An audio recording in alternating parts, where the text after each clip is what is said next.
Well guys, today DJI released a firmware update for the Avata, and the days of just going out, powering up your goggles, and not connecting your goggles to your phone are over. But it's not all bad. We're gonna discuss it.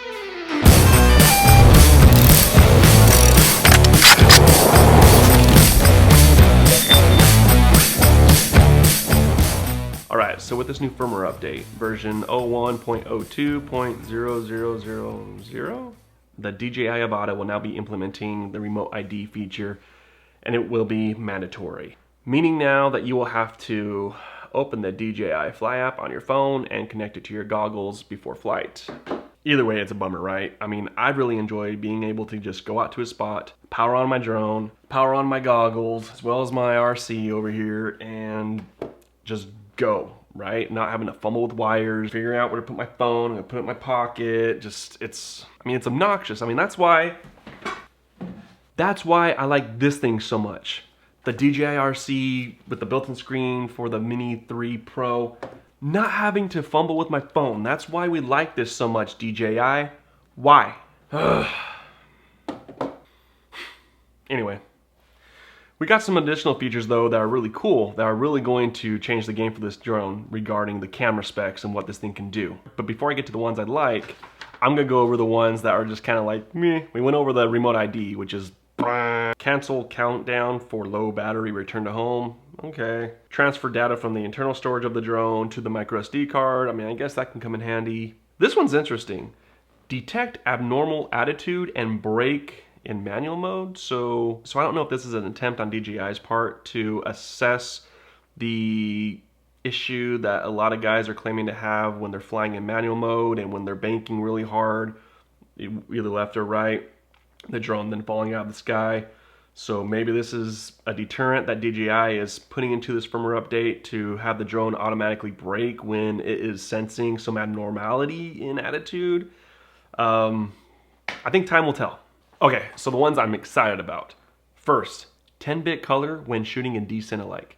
For those of you that don't know what that means, I'm not gonna get crazy technical with it, but essentially it's going to increase the dynamic range when you're shooting in decin-alike. Decin-alike is that flat color profile that you can shoot in that gives you more flexibility in post. But what the 10-bit is going to allow is in those dark areas where there's a lot of shadow, where you normally wouldn't make out a lot of detail, you're going to make out more detail in those dark, shadowy areas.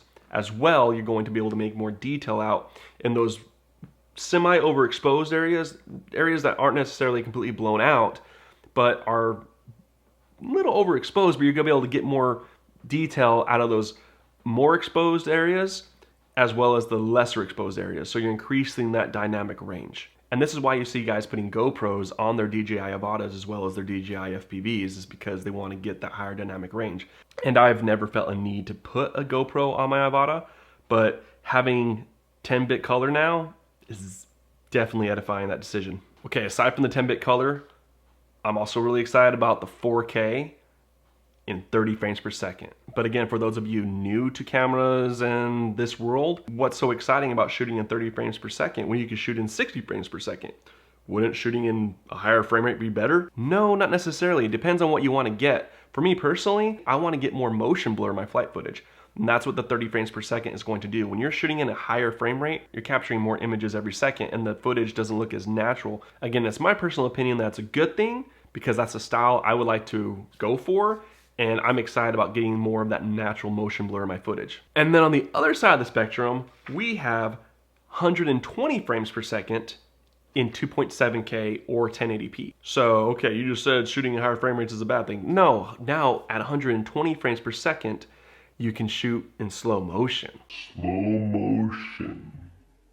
So again, this is all creative preference, okay? It's not that the 60 frames per second was bad. It just, being locked in at 60 frames per second, you were locked in on your creativity, I guess. So with 30 frames per second, I can have more natural motion blur in my footage. And at 120 frames per second, let's say you're flying around a waterfall or you're shooting some motorsports, you can slow things down and get a really cool cinematic look. Again, we're just getting more control and we're getting more options in how we shoot, and we're able to create a lot of different looks now rather than being locked into one, essentially. So again, for me, personally, I feel like getting the 30 frames per second as well as the 120 frames per second, it's a pretty fair trade-off, you know, to do the whole remote ID thing and having to connect my phone. Personally, I'm excited to get out there and fly this thing some more and just get some footage that looks a little different or quite a bit different than what I've gotten before. So, all right, that's it for me, guys. This video is short and sweet.